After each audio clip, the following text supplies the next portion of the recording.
이번 주 가장 뜨거웠던 두 개의 승부주를 뽑아 냉정하고 철저하게 분석해서 다음 주 시장을 이끌 주도주를 꼽아보는 박우신의 주간 승부주. 안녕하세요. 저는 한지원. 저는 권미정입니다. 네, 벌써 9월의 첫 거래일입니다. 그런데 이제 첫 거래일부터 시장이 전반적으로 힘이 참 없는데요. 조금 전에 그런 기사를 봤습니다. 지난 25년간 월 평균 등락률이 9월이 가장 낮았다고 합니다. 그런 만큼 이번에는 그 징크스를 깰 수 있을지 좀 기대를 해봐도 좋을까요? 어떻게 보세요? 저는 기대를 좀 해봐도 좋다고 생각합니다. 이번 9월 시장이 한 번 더 힘을 내주길 바라보겠습니다. 네, 박우신의 주간 승부주는요. 이번 주 가장 뜨거웠던 하나의 업종을 저와 권미정 캐스터가 각각 선정해서 알려드릴 텐데요. 네, 투자의 길을 알려주시는 박우신 파트너와 함께 분석해보고 또 다음 주에 승부를 낼 유망주까지 꼽아보겠습니다. 자, 그럼 여기서 금요일의 솔로몬, 명쾌한 분석과 판단을 내려주실 박우신 파트너와 함께 불러볼까요? 네, 박우신 파트너님 나와주세요. 예, 안녕하세요. 네, 안녕하십니까. 먼저 이번 주 시장 어떻게 지켜보셨는지 의견부터 들어볼게요. 일단 지수만 놓고 보자면 지난주나 지지난주에도 제가 지속적으로 말씀을 드렸지만 지금 우리나라 지금 증시 상황 자체는 지수가 어떤 추세, 일련의 상승 추세를 만들기에는 어떤 시간이 좀 필요한 상황이라고 보시면 될 것 같습니다. 물론 이제 이번 한 주를 지나가면서 여러 가지 이슈들이 있었고 그중에서 가장 큰 이슈라고 하면 역시나 이제 졸스 구인구직 보고서 그리고 어젯밤에 있었던 PC 관련 지표들 이런 부분들이 오히려 이제 그 긴축을 조금 더 강화할 것이라는 이제 세간의 어떤 부담감 이런 것들을 좀 해소시켜주는 계기로 작용이 되면서 약간의 이제 반등 시도는 보여주고 있는데 역시나 좀 어느 정도는 좀 제한적인 범위 내에서의 반등 시도가 나타나고 있다. 그러한 이유로 제가 계속 가장 큰 이유로 예를 드리는 것이 이제 9월 14일에 있는 우리나라 이제 선물옵션 동시 만기 때문에 외국인들의 의중 자체는 지수를 올리고 싶어 하지 않는 그러한 이제 포지션을 가지고 있다라는 겁니다. 그래서 다다음 주죠. 이제 다다음 주 목요일이 동시 만기니까 그때까지는 좀 지수 자체는 제한적인 등락을 거듭할 것이고 이제 해외 변수에 따라서 지수를 좀 내릴 수 있는 그러한 시기가 됐을 때는 외국인들이 다시 한번 지수를 조금은 더 내려서 좋은 가격에 정산을 받으려는 노력들을 하지 않을까라는 생각을 합니다. 다만 그 이후에는 지수는 오히려 저는 상승 쪽을 바라보고 있고요. 거기에 대한 기대감을 갖기에는 여러 가지 상황들이 충분하다고 보기 때문에 당장은 지수보다는 종목별, 테마별 뭐 그러한 움직임들이 보이는 장세지만 그 이후에는 지수도 같이 끌고 갈 수 있는 장이 충분히 나올 수가 있으니 그러한 부분들을 잘 기다리시면 되는 그러한 시장이 아닐까라고 보고 있습니다. 네, 이번 주 우리 시장은 여러 지표들이 나오면서 한 주를 보냈습니다. 지난주에 말씀해 주신 대로 9월 14일, 그러니까 다다음 주 목요일 동시 만기일까지는 제한적인 등락을 거듭할 것이고 그렇기 때문에 아직까지는 지수보다는 종목별 그리고 테마 장세가 이어질 것이라는 의견까지 들어봤습니다. 네, 박우신의 주간 승부주, 그럼 이번 주를 뜨겁게 달궜던 테마 중 저희가 뽑은 테마 알아볼까요? 화면으로 알아보시죠. 먼저 저는 미용 의료기기를 가지고 왔습니다. 상반기부터 올 8월까지 정말 꾸준한 상승세를 보였던 테마인데요. 그런 만큼 미용 의료기기 섹터를 가지고 왔고요. 권미정 캐스터는 로봇주입니다. 최근에 또 들썩들썩 가격의 상승하는 움직임을 가져가고 있죠. 로봇주 어떤 내용으로 준비했을지 권미정 캐스터가 준비했습니다. 네, 삼성전자가 인공지능을 탑재한 휴머노이드 로봇을 개발할 거란 소식이 들리면서 어제 레인보우 로보틱스 상한가로 마쳤습니다. 그리고 티라유텍도 상한가로 마쳤는데요. RS 오토메이션, 유로메카, 그리고 SPG도 급등 마감했습니다. 레인보우 로보틱스는 어제 시총 2조 9천억을 기록하면서 코스닥 시총 10위권에 진입하게 됐습니다. 레인보우 로보틱스, 지난해 말만 하더라도 코스닥 시총 50위권 밖이었던 걸 생각하면 언제 여기까지 올라왔지 이런 생각 드실 텐데요. 삼성전자 때문에 레인보우 로보틱스의 주가가 수직 상승했다면 다른 대기업과 관련된 로봇 관련주도 관심을 가져볼 만하다는 목소리가 나오고 있습니다. 우선 대기업들 어떤 로봇 사업에 집중을 좀 하고 있을까요? 먼저 삼성전자는요, 이 헬스케어 로봇과 휴머노이드 로봇, 즉 인간형 로봇 개발에 집중하고 있습니다. 2019년 CES에서 공개한 웨어러블 로봇 잼스, 또 올해 CES에서 연내 발표로 공언한 시니어 케어 로봇 보핏이 이 삼성이 개발 중인 헬스케어 로봇 분야인데요. 대표적인 헬스케어 로봇인 이렇게가 있고요. 또 어제 기사로 언급된 것처럼 이제는 인간의 모습을 한 로봇, 휴머노이드 로봇도 개발을 하고 있습니다.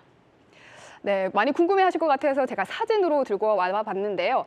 지난해 테슬라가 공개한 휴머노이드 로봇의 모습입니다. 이름은 옵티머스라고 하는데요. 기사를 보면 이재용 회장이 이 테슬라의 휴머노이드 로봇을 말을 하면서 사업을 적극적으로 검토해봐라라는 이야기까지 나왔다고 합니다. 네, 그리고 삼성전자는 이미 휴머노이드 로봇에 들어가는 시스템 반도체죠. 즉 세미콘 휴머노이드도 개발하고 있는데요. 이번 달 미국에서 반도체 개발 현황과 함께 또 로봇 개발 비전 발표를 앞두고 있다는 점도 체크하시기 바랍니다. 그러면 다른 기업들도 한번 살펴보겠습니다. 네, LG전자는 지난 2018년 로보스타 인수를 시작으로 실생활에서 활용할 수 있는 로봇 개발에 집중하고 있고요. 또 현대차는 특별히 로봇에 대한 애착이 큰데요. 우선 2021년 보스턴 다이내믹스를 인수했고요. 또 보스턴 다이내믹스는 험지에서 활용도가 높은 보행 로봇과 또 팔모약 형태의 협동 로봇을 개발했습니다. 또 포스코도 설비 점검 등의 활용이 가능한 사족 보행 로봇을 개발하고 있습니다. 네, 그럼 레인보우 로보틱스, 이 삼성의 지분 투자를 받으면서 로봇주 중 대장으로 움직이고요. 로보티즈와 로보스타도 LG전자의 지분 투자를 받았습니다. 또 어제 레인보우 로보틱스와 같이 상한가로 마감한 티라유텍은 SK의 지분 투자를 받았고요.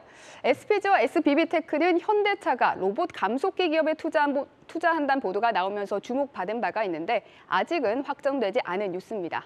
또 유로메카도 포스코와 협력 이력이 있죠. 앞으로 대기업의 공장 자동화 이슈나 로봇 투자 뉴스가 나온다면 여기서 소개한 기업들 눈여겨보셔도 좋겠습니다. 또 로봇주 이번 달 가진 호재가 또 있습니다. 오랫동안 기다렸던 두산 로보틱스의 코스피 상장 일정이 곧 시작이 되는데요. 두산 로보틱스는 9월 11일부터 15일까지 수요 예측 기간을 거치고요. 21일부터 22일까지 청약을 받게 됩니다. 그리고 상장은 10월 초로 예정이 돼 있습니다. 두산 로보틱스는 매출 기준으로 국내 1위, 또 글로벌 5위를 차지하고 있는데요. 두산 로보틱스의 상장 일정, 로봇주 전반적인 주가 상승으로 연결될 수 있을지 확인해 봐야겠습니다. 앞으로 다가올 수밖에 없는 미래, 바로 로봇입니다. 이번 달 로봇의 성장성이 주가로도 나올 수 있을지 기대를 해봐야겠습니다. 대기업들의 지분 투자 소식도 많이 들려오는 요즘 시장입니다. 그런 만큼 주가도 오늘도 그렇고요. 로봇주들 전반적으로 좋은 흐름을 보여주고 있는데요. 그렇다면 투자자분들께 투자 얘기를 열어주시는 박우신 파트너님, 이번 주에 잘 갔던 로봇주 투자할 때 어떤 점에 주목을 해봐야 될까요? 자, 로봇주는 구조적으로 성장하는 섹터 중에 하나입니다. 시대의 흐름에 부합한다라고도 볼 수가 있는 게 사실은 이제 2020년, 이제 19년 말이죠. 이제 코로나 사태 이후에 벌어진 여러 가지 일련의 이제 재반 상황과 맞물리면서 이 산업이 성장할 수밖에 없는 그러한 사회적인 여건들이 갖춰진 그러한 산업군이죠. 그러다 보니 당연히 이제 구조적으로는 시간이 지나면 지날수록 이 로봇 산업에 대한 관심, 그리고 이 로봇 산업의 크기 자체는 커질 수밖에 없다라는 거에 대해서는 뭐 로봇 섹터를 좋아하는 분들이나 싫어하는 분들이나 다 동의하시지 않을까라고 봅니다. 그래서 보통 이러한 섹터들을 가지고 우리가 구조적인 성장 섹터라고 많이 부를 수가 있게 되는데, 아까도 이제 잠깐 소개를 해주셨지만 아무래도 이제 그러한 이제 꾸준하게 성장을 할 수 있는 밑그림이 그려져 있는 산업이다 보니까 각 그룹사별로 이 로봇 산업에 적극적으로 달려들고 있죠. 대표적인 게 레인보우 로보틱스, 그리고 사실 어제 이제 로봇 섹터가 굉장히 강한 모습을 보였는데 그게 이제 삼성전자의 투자 소식이 있었고, 원래 이 로봇 섹터의 연초 강세를 이끌었던 대표 종목이 또 레인보우 로보틱스였던 만큼 이 종목이 다시 신고가를 가면서 이 로봇 산업에 대한 관심이 단기적으로도 또 커지는 그러한 계기를 마련해 준 게 아닌가라고 보고 있습니다. 사실 이 로봇 산업은 크게 보면 두 가지로 이제 기술 집약적 산업이죠. 그래서 실적보다는 기술에 포커싱이 되어 있는 기업들이 있고, 그리고 당장 실적이 나오는, 사실 로봇 섹터가 부진할 때도 뭐 티로보틱스나 몇몇 종목들 같은 경우는 지속 신고가 랠리를 보인 게 이제 수주를 따내면서 실적을 보여줬기 때문인데, 이 두 가지 부류로 나뉘는 상태에서 어제부로 저는 이제 기술적인 부분, 그러니까 기술 집약적인, 그리고 이제 특허와 굉장히 밀접한 연관이 있는 그러한 기업들의 시장 관심이 이제 서서히 커지지 않을까라고 보고 있습니다. 그래서 로봇 섹터의 움직이는 저변 자체가 조금 더 확산될 가능성을 놓고 보셔야 되지 않을까라고 보고 있습니다. 네, 시대의 흐름에 부합하는 섹터다. 정말 투자할 때 제일 중요한 포인트인 것 같은데요. 최근에 대기업들의 지분 투자 소식이라든지 또 공장의 자동화 등 수주에 대한 기대감도 계속해서 가져가 보시면 좋을 것 같습니다. 그다음 소식은 한지원 캐스터가 준비했습니다. 제목이 참 재미있는데요. 티 안 나게 예뻐진 주가 미용 의료기기주입니다. 바로 들어보시죠.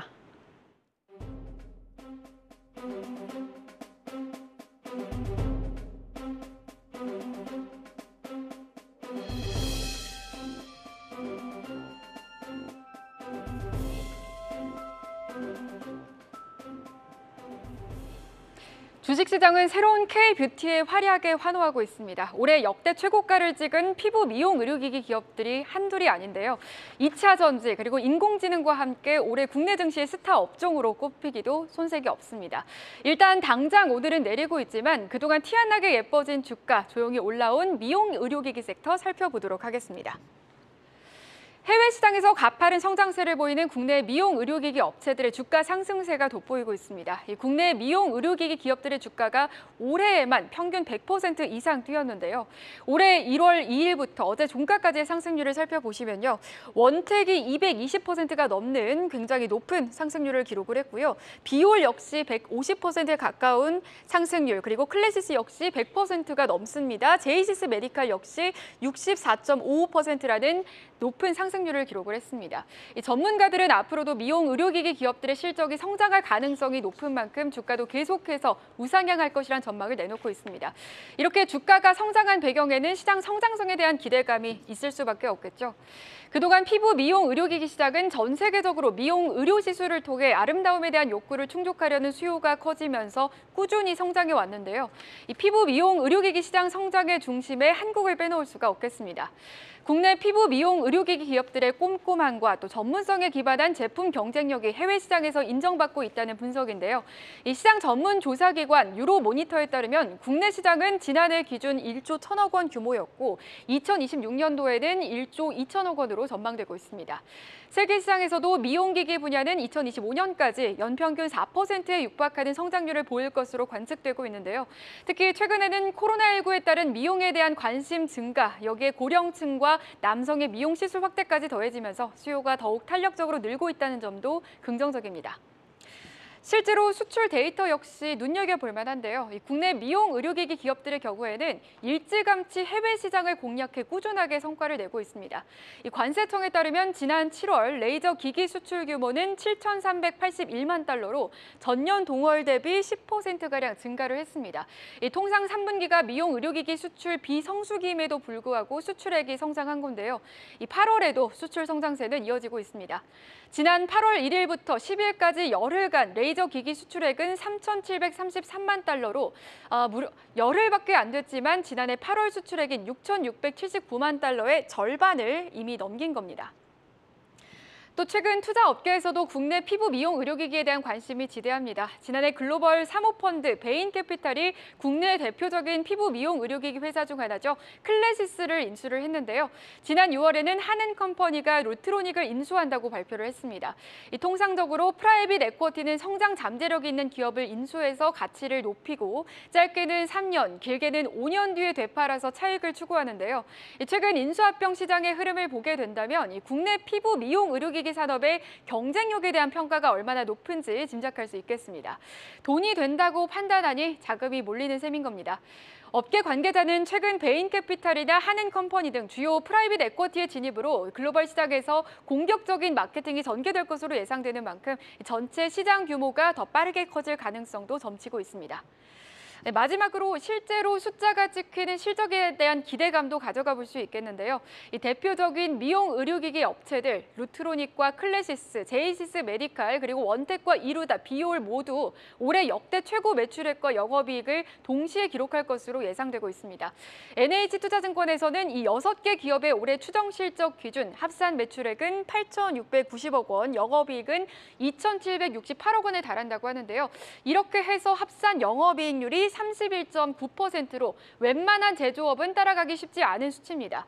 또 개별적인 기업들의 실적 상승세도 뚜렷합니다. 대표적으로 클래시스부터 살펴보시면요. 클래시스의 올 2분기 영업이익은 231억 원으로 전년 동기 대비 51% 증가했는데요. 이는 클래시스의 역사상 최대 분기 실적이라고 합니다. 클래시스는 주력 의료기기를 초음파에서 고주파로 확대 중인데 핵심 제품을 수출하는 지역도 늘리고 있는데요. 이 브라질 지역의 매출이 큰 폭으로 성장하면서 전체 실적 상승을 이끌었습니다. 또 올해 2분기 제이시스 메디칼의 영업이익은 96억 원으로 전년 같은 기간보다 14% 증가를 했고요. 원택과 비올 역시 시장 기대치를 웃도는 실적을 올렸는데 같은 기간 원택의 영업이익은 226% 증가한 126억 원, 그리고 비올 같은 경우에는 90%가량 증가한 57억 원을 기록했습니다. 증권가에서는 미용 의료기기 업체들이 신제품을 출시하고 수출 지역을 확대하는 만큼 성장은 계속될 것이란 전망을 내놨는데요. 이에 따라 실적을 기반으로 주가 역시 우상향 흐름을 보일 것이란 기대가 높아지고 있습니다. 일단 오늘은 조정을 받고 있지만 하반기에도 주도 섹터 중 하나로 꼽히는 만큼 눈여겨보시는 게 어떨까 싶습니다. 네, 미용 의료기기 정말 올해 들어서 좋은 이야기 많이 나오는 것 같습니다. 그럼 파트너님, 미용 의료기기주 투자할 때는 어떤 점을 좀 주목해야 할까요? 예, 앞서 로봇 섹터도 마찬가지지만 미용 의료기기도 전형적인 구조적 성장 섹터입니다. 뭐 말씀해 주신 대로 올해 주가도 좋았고 사실 작년에도 좋았거든요. 근데 왜 이 미용 의료기기가 국내 증시에서 도드라진 어떤 구조적인 성장의 모습들을 보여주는지를 몇 가지를 체크를 해보면 그 부분에 대해서 조금 더 강한 그런 생각들을 해볼 수가 있을 것 같은데, 일단 앞서 언급이 잠깐 나왔어요. 뭐 대형 그나마 이제 국내 상장사 중에 좀 규모의 크기가 큰 뭐 루트로딩이나 클래시스 같은 경우는 이제 M&A 이슈들이 다 있었고, 뭐 지금 같은 경우도 심심찮게 이제 M&A 얘기들이 자꾸 나오고 있습니다. 그만큼 굉장히 매력적인 그러한 업체들이 많이 속해 있다라는 거고요. 게다가 이제 국내 같은 경우 보면 이제 국내가 제조업이 굉장히 발달이 되어 있잖아요. 그런데 저런 이제 미용 의료기기 같은 것들을 만드는 그런 기술이 이 중소형 업체들 중심으로 굉장히 잘 만들어져 있습니다. 그러다 보니까 기본적으로 이 산업이 잘 성장할 수 있는 또 그러한 구도가 만들어져 있는 상태에서 기본적으로 지금 미용 의료기기 업체는 대형 업체부터 중소형 업체까지 모두 어떤 구조적인 성장에 대한 공식이 성립이 되는 게, 이 미용기기를 한번 팔고 나면 거기서 이제 한 번에 성장을 하게 되고요. 이미 판 미용기기에다가 소모품을 매출을 시키면 그게 두 번째 성장이 이루어지게 됩니다. 그래서 긴 호흡으로 롱런이 좀 가능한 섹터가 돼버리거든요. 그래서 그러한 모습들을 감안했을 때는 미용 의료기기도 우리가 계속 봐야 되는 굉장히 중요한 그런 섹터 중에 하나다라고 말씀드려야 될 것 같고, 사실 오늘은 워낙 좋은 섹터 두 개를 가져오셔가지고 끝까지 좀 고민이 많았던 그러한 한 주가 아닌가라고 보고 있습니다. 예. 네, 미용 의료기기 구조적 성장이 전망되는 섹터고요. 또 기계에 이은 소모품 매출로 2단계 성장이 가능하다는 점도 짚어주셨습니다. 그럼 박우신의 주간 승부주, 박우신 파트너의 판단을 들어봐야겠죠. 미용 의료기기주 대 로봇주, 다음 주에도 매력적인 테마는 무엇일까요? 자, 일단 둘 다 구조적 성장 섹터입니다. 그리고 제 개인적인 취향은 솔직히 말하면 약간 미용 의료기기. 제가 뭐 미용 의료기기를 사용은 하진 않지만 제가 이쪽에 좀 관심이 많기는 하거든요. 그런데 지금 단기적인 흐름으로 보자면 어쨌든 어제 대장주가 신고가를 갔으니까 로봇주를 일단은 선택을 하는 게 맞을 것 같아서 저는 로봇주를 금주에 선택을 하도록 하겠습니다. 네, 이번 주 박우신의 선택은 로봇주였습니다. 이유를 좀 더 자세히 짚어주시죠. 자, 이제 아까도 잠깐 언급을 했는데 로봇주는 제가 볼 때는 두 가지로 나뉘는 것 같아요. 그러니까는 로봇만큼 첨단 테크 기술들이 함의되어 있는 산업이 없거든요. 그런데 사실은 최근에 그래도 이제 시장과 무관하게 강했던 로봇 섹터의 종목들은 흔히 얘기하는 이제 공장 자동화, 무인화 관련 이슈가 엮여 있는 뭐 AMR 공장 자동화 관련돼서 수주를 받고 있던 이제 개별 기업들이 강세를 보였고, 그 밖에는 이제 최근에 AI 의료에 대한 관심이 뜨겁다 보니 뭐 큐렉소 같은 종목이 개별적으로 신고가를 갔었죠. 어찌됐든 뭔가 숫자를 가시적으로 찍어줄 수 있는 것에 관심을 많이 보였다면, 어제 일단 레인보우 로보틱스가 지금 시가총액이 3조가 넘잖아요. 그런데 사실 매출과 영업이익을 보면 이게 쉽게 납득하기 어려운 그러한 숫자거든요. 그렇다면 결국은 레인보우 로보틱스는 휴머노이드 로봇에 대한 기술이 있는 기업이니 결국은 이제 기술 집약적 산업으로서의 이 로봇 산업 본연의 매력이 부각이 될 수 있는 그러한 구간에 접어들지 않았나라는 판단입니다. 그래서 거기에 한번 관심을 가지셔야 될 것 같고, 그리고 삼성전자의 어떤 플랜 발표도 역시나 로봇 산업 같은 경우는 각 그룹사의 여러 가지 사업 계획들, 그리고 정부의 정책들, 이런 것들과도 굉장히 좋은 그런 밀접한 관련을 가지고 있기 때문에 그러한 부분도 이제 향후에는 이제 그룹사들 이야기가 계속 나왔으니까 어떤 정책에 대한 모멘텀도 기대해 볼 수 있고 두산 로보틱스 상장권도 있고 여러 가지 좋게 볼 수 있는 요소들이 비단 다음 주뿐만이 아니라 9월 달에 좀 많은 섹터인 것 같아서 로봇주를 골랐습니다. 네, 미용 의료기기도 매력적이고 좋은 테마라고 말씀을 해주셨지만 그래도 그중에서 로봇주를 꼽아주셨습니다. 어제 레인보우 로보틱스가 상한가를 간 게 좀 큰 영향이 있지 않았나 싶은데요. 그렇다면 로봇주 안에서 탑픽을 꼽아주신다면 어떤 종목들이 있을까요? 지금 뭐 사실 로봇 섹터는 레인보우 로보틱스가 어떤 인디케이터로서의 역할은 하게 되겠죠. 그런데 지금 저렇게 많이 올라간 주식을 제가 말씀드리긴 좀 곤란할 것 같고 그래도 이제 그렇게 올라갈 수 있는 후보군들을 좀 추려봤습니다. 그래서 두 종목 정도 가지고 나와봤고요. 일단 첫 번째 종목은 로보티즈라는 종목입니다. 일단 이 로보티즈 같은 경우는 현재 상장사 중에서는 이 로보티즈와 로보스타가 LG전자, LG그룹 계열이죠. LG그룹에 지분이 들어가 있는 기업으로 많이 알려져 있을 텐데 그중에서 조금 더 기술 집약적인 기업은 로보티즈라고 보시는 게 맞을 것 같고요. 물론 움직이는 전반적인 궤는 로보티즈나 로보스타나 좀 비슷한 형태를 띠지만 어쨌든 기술에 저는 좀 더 포커싱을 하고 싶었다. 이 말씀을 먼저 드리겠고요. RAAS라는 단어가 있어요. 이게 이제 로봇 애저 서비스라고 해서 서비스로서의 로봇을 뜻하는 거거든요. 이 RAAS와 관련된 실내외 자율주행 로봇을 이제 개발하고 이제 생산하고 있는 기업으로 보시면 될 것 같습니다. 그래서 몇 달 전에 이제 뭐 그런 이슈가 있었죠. 실외에서도 어떤 배달 로봇을 뭐 상용화하겠다 뭐 이런 이야기들이 좀 있었는데 결국은 이러한 실내에서도 이제 통하겠죠. 실내나 실외에서 자율주행으로 로봇이 다니면서 어떤 물건들을 운반을 하고 하는 그런 제품들을 실제 뭐 일겜이나 집겜이나 이런 브랜드명을 가지고 만들고 있는 기업이다 보니까 기술력은 로봇 섹터 내에서도 굉장히 좋은 축에 속하는 그런 종목으로 보시면 되겠고 이 회사는 특이하게 로봇 전용 액추에이터라고 볼 수 있는 다이내믹 셀이라는 또 부품이 있어요. 근데 요것을 지금 해외 쪽으로 많이 납품을 하고 있습니다. 그래서 이런 것들 가지고 이제 캐시카우 역할을 해주고 있는 거죠. 이 다이내믹 셀 같은 경우는 이제 B2B 쪽으로 즉 기업 대상으로 매출처를 확대하고 있기 때문에 이 부분도 우리가 좀 기대를 해볼 수 있겠다라는 거고요. 마지막으로는 역시나 이제 동사의 주요 주주로 등재되어 있는 LG그룹과의 시너지도 기대를 해볼 수가 있지 않나라고 보고 있습니다. 자, 이 종목은 지금 뭐 한 3만 원 선 29,800원 요 정도 거래가 되고 있는데 목표가는 일단은 4만 원 보겠습니다. 이게 3월 달에 4만 6천 원까지 갔던 종목이거든요. 그래서 목표가는 4만 원 정도 보고요. 손절가 2만 5천 원 보고 대응을 해보도록 하겠습니다. 그리고 이제 두 번째 종목은 이제 어제 움직임이 좋았던 종목인데 유로메카라는 종목입니다. 유로메카 같은 경우는 어제 움직임이 또 레인보우 로보틱스와 더불어서 좋았던 가장 큰 이유는 이제 하나그룹의 로봇 산업에 뛰어든다. 하나그룹이 로봇 산업에 특히 협동 로봇 산업에 뛰어든다라는 소식이 동사의 매기를 좀 자극했다라고 볼 수가 있겠는데 동사는 이제 협동 로봇 중에서도 조리 쪽에 강점이 있는 그래서 흔히 얘기하면 이제 치킨집에 있는 로봇 뭐 이런 얘기들을 많이 하는 게 이 유로메카라는 회사라고 보시면 될 것 같고요. 이제 하나그룹도 마찬가지로 특히나 하나그룹도 협동 로봇 중에서도 이 조리 로봇 쪽에 관심이 많다라고 알려져 있다 보니까 거기에 대한 모멘텀을 좀 받을 수 있는 종목이다. 그리고 이 회사도 역시 그 로봇 애저 서비스형 로봇으로서의 그런 자동화 솔루션도 제공을 하고 있는 기업입니다. 그래서 향후에 이제 로봇 기술과 그리고 로봇 산업이 제가 사실 로봇 회사들 최근에 탐방을 많이 다녔는데 특허 관련돼서도 굉장히 중요하거든요. 그러한 부분에 강점이 있는 기업이라고 보시면 될 것 같고요. 협동 로봇의 적용처는 지금 뭐 당장 유로메카 같은 경우는 조리 쪽으로 강점을 보이는데 이 적용처가 확대가 될 것으로 예상이 되는 만큼 여기에 대해서도 우리가 관심을 가질 필요가 있을 것 같습니다.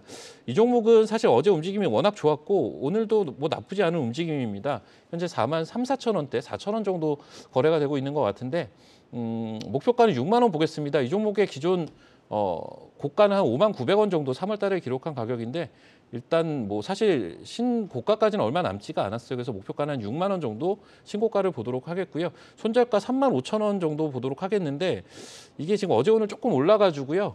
손절가와 목표가를 조금 넓게 좀 중기적인 관점으로 본다. 이런 개념으로 좀 보시면 될 것 같습니다. 네, 박우신의 주간 승부주 로봇주의 매력이 더 높았고요. 관련된 토픽 두 가지는 로보티즈 그리고 또 하나그룹의 로봇 사업 진출 소식 속 강세를 보였던 뉴로메카까지 꼽아주셨습니다. 투자에 참고가 되시길 바라겠습니다. 네, 저희는 다음 주 더 뜨겁고 매력적인 업종 찾아서 돌아오겠습니다. 박우신 파트너님 오늘 말씀 감사합니다.